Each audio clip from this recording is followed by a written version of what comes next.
Mteze. Naitwa Jacob Mbuya, ni makamu mwenyekiti wa kamisheni inayosimamia ngumi za kulipwa Tanzania TPBRC. Kwa nipo hapa kwa niaba ya kamisheni, lakini nipo hapa pia kwa niaba ya wadau wa mchezo wa ngumi Tanzania. Nisitumie muda mwingi, ndugu zangu waandishi wa habari, mmejitokeza hapa. Kama mlivyoona hapa mbele yetu, paneli yetu imetimia.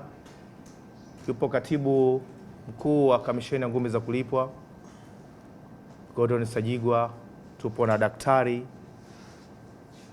Hadija, lakini pia tupo na promoter wa kutokea Mafia Boxing Promotion kakaangu Anatoli, lakini pia tupo na Mwijaku ambaye ni influencer, lakini pia ni mtu ambaye anatoa mchango mkubwa sana mitandaoni huko katika kuelimisha na mambo mbalimbali.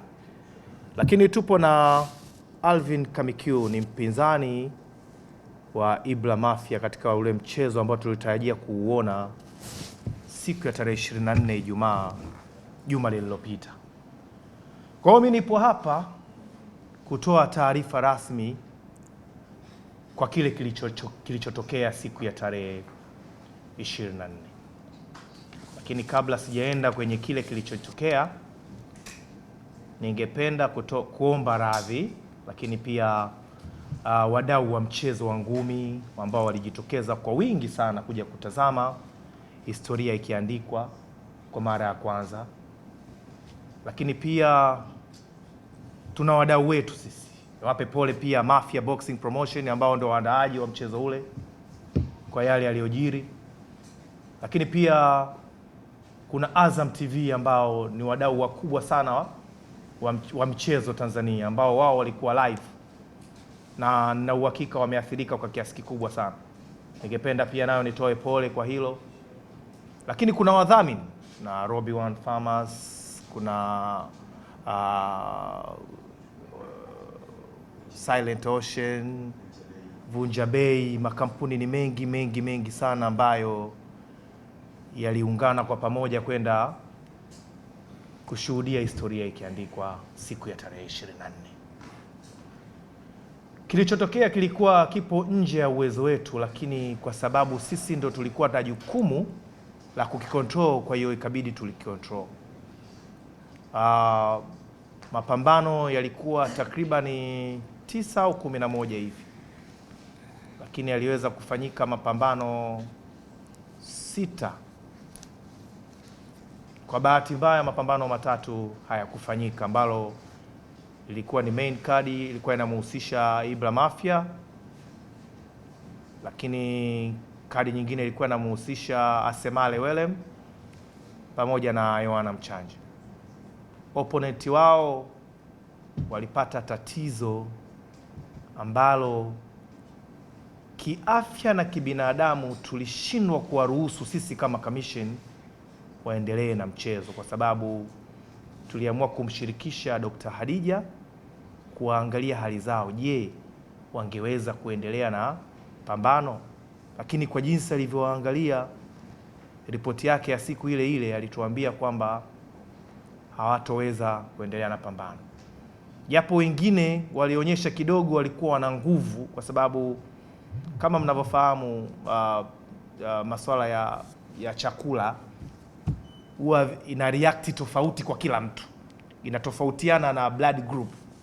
Kwa hiyo kuna blood group inachelewa kureact, lakini kuna blood group zingine ina react haraka sana. Lakini pia ikireact inatofautiana pia na madhara. Kuna mwingine anakuwa na madhara makubwa na mwingine anakuwa na madhara madogo. Kwa hiyo kuna wengine walikuwa wako weak sana, ambao tulishindwa kabisa kuwaruhusu kuendelea kwa pambano, kama unavyomshuhudia hapo Alvin Kamikiu, na alikuwa ni miongoni mwa waathirika katika siku ile.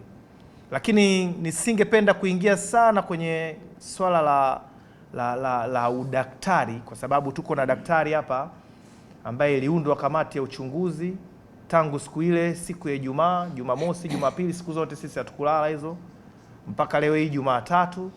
Ningependa nimpe nafasi Dr. Hadija atuambie kwa kina nini kilichotokea na mpaka sasa hivi hali zikoje na way forward.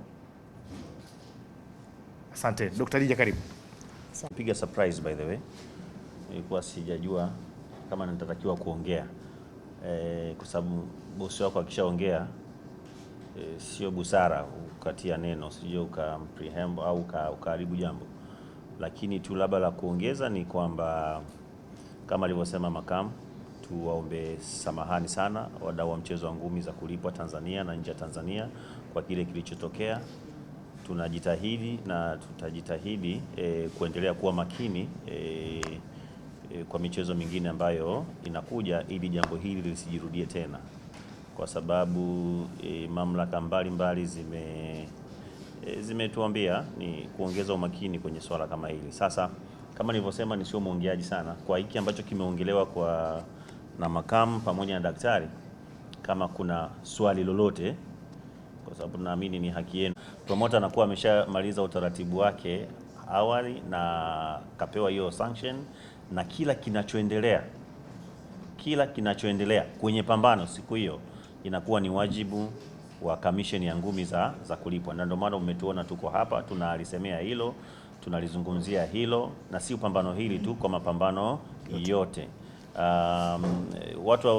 Watu wa Mafia utawasikia muda si mrefu ni mara ya kwanza kutokea kwetu sisi, na tukajiridhisha kwamba hiki kitu sio cha mara ya kwanza kutokea, kwamba vishawahi kutokea sehemu mbalimbali huko, lakini kwetu sisi ni jinsi gani sasa tunachukulia hatua, kwa sababu tayari promoter ameshaingia hasara, ametumia gharama nyingi sana. Ukiangalia pia pambano liko live, Watanzania walikuwa wanatazama live kupitia Azam TV. Haikuwa kazi nyepesi kukimbia moja kwa moja kwenda kulivunja, japokuwa tulianza kujifunza pale kwamba huenda kuna kipindi tunahitaji pia kuwa makini na wageni wanapokuja, labda kwenye vyakula kuviangalia, labda tulitokuwa tunatakiwa labda tuongee na daktari, tumwambie kwamba inawezekana hawa mabondia wakishakuja watuambie labda wanapendelea vyakula vya namna gani, kwa sababu hata kusema waende kwenye mahoteli wapi, vyakula vinavyopikwa ni vile vile ambavyo na sisi wa Tanzania tuna vila. Kwa hiyo niseme tu kwamba hilo jambo lililotokea sio mara ya kwanza kutokea hapa Tanzania, lishawahi kutokea hata huko South Africa. Nitoa mfano mmoja leo asubuhi wakati naongea na Wasafi, kuna pambano lilikuwa natokea South Africa la Fuzile Zinga, kwamba yeye pia wakati alikuwa anaenda kupanda kwenye main card, naye pia aliugua ghafla na kushindwa kucheza. Kwa hiyo ni vitu vya kuwaomba radhi wa Tanzania kwa mara nyingine na wadau wote wa mchezo huu wa ngumi kwa mapenzi yao ambao wameonyesha kwetu, lakini kwa kilichotokea usiku wa siku ile ya tarehe 24 ni masikitiko kwetu. Kwa hiyo tunaomba mtusamee kwa kuwa ni jambo ambalo lilikuwa nje ya uwezo wetu, na likija swala la afya hakuna mtu wa kawaida ambaye anaweza akalicontrol, lakini tulifanya kila kilicho bora kwa kushirikiana na TPBRC na bodi nyingine zinazosimamia mchezo, tukahakikisha ndugu zetu wanaweza kupata huduma za kwanza ya kiafya. Lakini leo hii mnaona tumejumuika nao wakiwa buheri wa afya na kutuhakikishia kwamba jambo letu lipo pale pale. Kuhusiana na swali ambalo ndugu mwandishi ameliuliza juu ya viingilio kwa wale ambao hawakukata tiketi, pambano hili limesemwa kuwa ni la bure, litabaki kuwa bure pasi na kiingilio, ijapokuwa utatengenezwa utaratibu maalum kwa baadhi ya watu, kwa sababu mnakumbuka kulikuwa na watu ambao ni VVIP.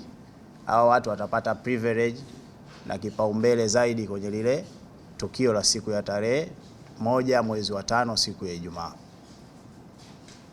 Lakini rasmi niwatangazie kwamba pambano la ubingwa wa WBO Africa uzito wa light heavy kati ya Asamele Velem ambaye ndio champion kwa sasa dhidi ya bondia Prince Oko Natey kutoka Ghana. Pambano hilo lipo, na hapa tunapozungumza tupo na mwakilishi ambaye ni rais wa WBO Africa, ndugu yetu, baba yetu Samir Captain kutoka Ghana, yupo kututhibitishia pambano hili lipo. Mr. Samir, you can add something on it.